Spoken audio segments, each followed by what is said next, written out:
Hello, and welcome to Stories from the View, a podcast from the Pleasant View Senior Center in East Longmeadow, Massachusetts. On this podcast, we invite East Longmeadow residents to tell us stories about their lives and events. And today's guest is Meg Shoenemann, who's been a resident of East Longmeadow since 2004. And here's your host, Mary Jenowyn Kaplan. Thank you, Eric. Good morning, Meg. Good morning, Mary. Thanks for joining us today. It is fun to see you here, and we can't wait to hear your story. So we mentioned in our pre-recording conversation that parts of your life sometimes just seem to fall into place. So why don't we start with that? Tell us a little bit about how the stars aligned and things fell into place for you. Well, I take it all the way back to my birth. I was adopted as an infant. And the story of how I came to be with the parents who raised me, my mom and dad, is pretty fascinating to me and makes me realize how fortunate I have been my whole life. My parents married in 1939. My mother was a college graduate, unusual at the time, and they moved to New York City. She graduated in 39. They married in 41. In July of 41 and December of 41, we all know what happened. My dad was working in film, and he wanted to pursue that career, but he was approached by NOAA, and they wanted him to come out to the Continental Divide and work there. And he said, well... Whoops, what's a NOAA? Oh, the National Oceanographic and Atmospheric Association. Not the guy with the ark. Okay, got it. Just checking. No. And he had already received notification that he was coming up on the draft. And he said, well, if your deferment comes first, I will go to work for NOAA. But if my draft notice comes first, I'll honor that. Well, his draft notice came first. Mm-hmm. So he didn't go to Colorado, stayed in New York City, was drafted, was in the Army until 1946, came home, and they tried to have a family, and that wasn't working. They put in to be adoptive parents, and at the time, you had to be under 35 to be able to adopt a child. Mm. They found out the day before my mother's 35th birthday, she was a few months older than my dad, that they had been accepted by the adoption agency. So if it had been 2 days later, they might not have even been able to adopt children. So 3 years later, my brother came along and they were able to adopt him. They immediately put in for a second child, hopefully a girl. And then 6 weeks later, my father's company was moved to Connecticut from New York City. So then they had to get approval to be adoptive parents out of state. So they had to go through that whole process. And that actually worked. And then in 1956, I was born. And they were able to bring me home to Connecticut in February of 57. So I could have been anywhere. If none of those things had come into place, I have no idea where I would have been at this point. So that really all fell into place and everything aligned without anything anybody could have pre-planned or manipulated. And so you grew up in Connecticut? Grew up in Connecticut all the way through college. Well, actually, I went to college in Pennsylvania. Right after college, I moved to Texas, and all my friends in Texas said, "You went to college in another state?" And I said, well, the states are a little smaller in the Northeast. And, I was about the same distance as Houston to San Antonio, where we went frequently as young people. We'd travel all over Texas as much as we could. But after 5 years in Texas, I thought, what if I meet someone and have to spend the rest of my life here? So I think I'll go back to New England now. So you enjoyed Texas, but it wasn't your final chapter. It wasn't where I was meant to be. And in 83, then I moved back to New England, but not to Connecticut. I came to Massachusetts and was in the eastern side of the state. And I worked right outside of Boston. I'm a nurse, and nursing, of course, was pretty easy to find a job anywhere. I chose to work right outside of Boston and moved to first to Acton and then to Newburyport. And then I became a nurse practitioner and went to Cape Cod and was with my mother for a while. And then when I met my husband, I had to leave Cape Cod and come to Springfield.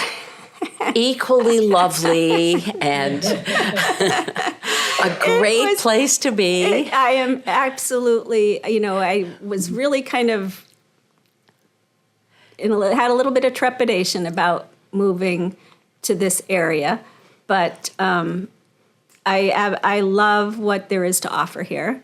We will be moving back to Cape Cod as our full-time place to live in retirement, but I'm going to miss a lot that I've come to love about being here. Good answer. There is a lot. There's a lot. There are so many colleges, so many cultural events, the Springfield Forum, which is free, I can't believe, and we try and get to every single one. And it's just, this area has a tremendous amount going for it. And I'll miss it, but when I'm here, of course, I miss the beach. So it's a good thing. We can come back and visit too. You absolutely can. So tell us about your nursing degree and what path that career took, because it kind of went a little out of the ordinary again. And that's people that I meet, young people that I meet that are wondering about, do I want medicine? Do I want nursing? Of course, I'm a nurse, so I lean in that direction, but not just because I'm a nurse. It's a career that has so much to offer as far as flexibility, and you can recreate yourself many times over, which I did. I always knew I wanted to be a nurse. I mentioned that my father was in film. The kinds of films that he made were teaching films for the American College of Surgeons and the Association of Operating Room Nurses. Interesting. Yeah, he was in operating rooms all over the world in the days when it was really film. He'd be up, we have pictures of him up on a camera with these up on a ladder with these huge film cameras watching surgery. And then those surgeons and nurses would come to our area to finish the films, to do the voiceovers, to oversee the editing, and make sure that it looked like and said what they wanted it to do. And so we had surgeons and doctors and nurses coming through our house all the time, going out for dinner with them. And back in the 60s, it was pretty stereotypical. The surgeons were all men, the nurses were all female. And not just because of that, but because of the connection that the nurses would make with me as just a family member, as a little girl. They wanted to know about me. So that made much more of an impression on me than the surgeons did. So I always knew I wanted to be a nurse. But I also always knew I wanted to go to a women's college because my mother had graduated from a women's college. And the friendships that she made and the connections that she maintained her whole life, I wanted that experience. And her college did not offer nursing. So I kept looking. And I did find the perfect place for me. I went to Cedar Crest College in Allentown, Pennsylvania. It is a small women's college. I graduated in '78 and immediately went to Texas. And it wasn't immediate because actually between my junior and senior year, I did a nurse internship at the Methodist Hospital in Texas. And that was a whole summer just as a nursing student, lived in a dorm on the medical center campus, and was able to work in an operating room. So I went directly back there after college and stayed there in the operating room for 5 years. Like I said, decided it was time to come back north, and I worked at the Leahy Clinic in the operating room. And I was there for 11 years. And then I was thinking, well, I don't know if I really want to do this for the rest of my career. And so I was thinking about other ways to do something. And actually, I ended up in the Air Force Reserve. And that was actually triggered by a trip I took to Nepal. I'm an intrepid traveler. And I had seen so much poverty that I wanted to do something a little more than just take care of people who have more health insurance than we know what to do with, some of us, and some of us don't. But I just really wanted to make some kind of a difference. But I didn't. I actually went to the Peace Corps office in Kathmandu and said, how do I get involved? And they said, well, you can't do it here. Go home. Go home, okay. Go home and get involved. So I thought about it, and I said, well, I really can't give up 2 years of my life right now. I was in graduate school. And I said, if I give that up, I won't ever complete it. I know myself, I won't go back to it. So I completed graduate school and then decided that, okay, the way to be involved is to help out here at home, and I went into the reserves. So did 20 years in the reserves. And what does that mean? So, for those of us that aren't in the reserves. So the reserves is a component, it's the federal component of the backup system, let's say, to our active duty military. And it differs from the Guard in that we reply directly to the president, whereas our Guard members report to the governor of each state. So, but the training and what we do is pretty much similar. But I put in 20 years, and they say, 1 weekend a month, 2 weeks a year. And for the most part, that's what it is. But I went in as a flight nurse on a fixed-wing aircraft, which at the time, the system has changed so drastically since the late 80s when I entered. But at the time, the little C-130s, which I call the tadpole, the ones that are the propeller small cargo planes, is what our mission was. And that mission is a forward mission, meaning in wartime, in combat, the direct injuries, the people who have been injured or are ill, they get picked up as close to the front lines as possible and get brought further back. So that little plane does that, because it can fly. With little Meg in it. Yeah. Okay. I said I flew on a 130. They're like, did you fly the plane? I was like, no. I was in the back as a nurse taking care of people. And so as a reservist, though, most of our time is in training. We don't actually have real patients on our planes. We play patients for each other and simulate what might happen in the air. If you're called up. Right. So in my time, my experience with real patients, with actual people needing air evac, was sometimes during my 2-week trainings, we could fly around the country with active duty who flew peacetime patients around. And then during annual tours, our 2 weeks a year, when I was in Germany in 1998, I happened to be there at the time the U.S. embassies were bombed in Africa. And within hours, we were receiving people from there. And at that point, I had transitioned to a ground unit. I wasn't flying anymore. I did flight nursing for about 7 years, and then the last 13 years I was on the ground. I wasn't up in the air. So that time, I received real patients. During Desert Storm, I was activated.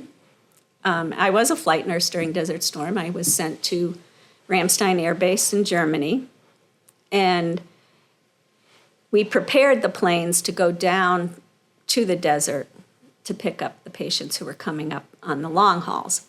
So that was my active duty experience with real patients. Most of the time it was training. However, that does seem somewhat intense. It was because intense. your work in preparing those flights, you got to have all the bells and whistles in place because people's lives are at stake. Yeah, and it's during Desert Storm at that point, a couple of those nights when we were on duty, it meant getting in a vehicle, getting over to the big hospital to get a piece of equipment that was going to be needed on that plane. And to maneuver around and get to the hospital because every gate had tanks and guns pointed at it. It was wartime. And you had to move as fast as you could because that plane was about to leave. And if you weren't back with the equipment, that patient who was in Saudi wasn't going to be able to come back on that flight because you hadn't gotten that equipment on the plane for them. Things are very different now, very different. There are critical care teams that are on these flights now. And patients, when I was doing this, patients had to be stable, meaning they had had surgery, they had breathing on their own. Now they just have to be stabilized, meaning if they just need a tube down their throat to breathe for them, that's all they're going to have. And that critical care team will take care of them on the flight. So times have really changed.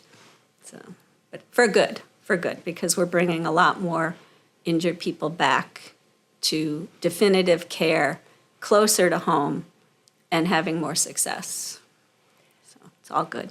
So you were a witness and a participant in a real evolution Yes. of the technology and the organization for better care for patients Yes. in very serious conditions. Yes.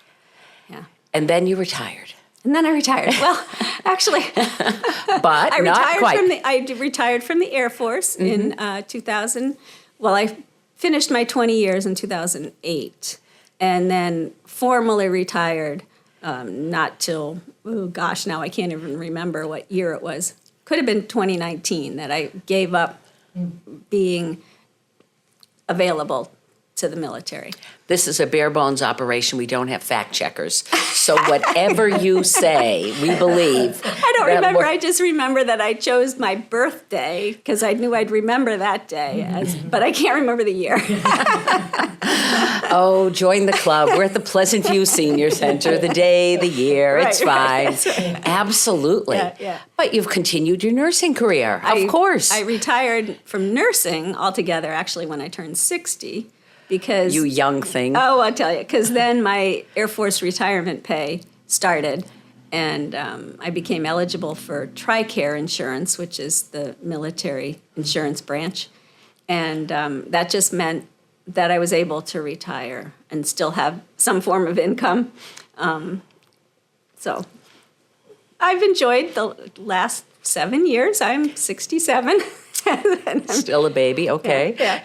But it's been good. Nursing was good to me. When I look back, I think, would I have done nursing again? Knowing what I know now, I'm not sure.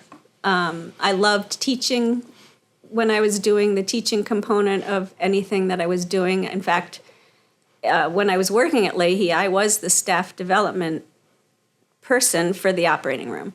So I did a lot of teaching at that point, and I love teaching. So I don't know, but I was able to put both together. The road not taken, but still the road you took was pretty darn good. Yeah.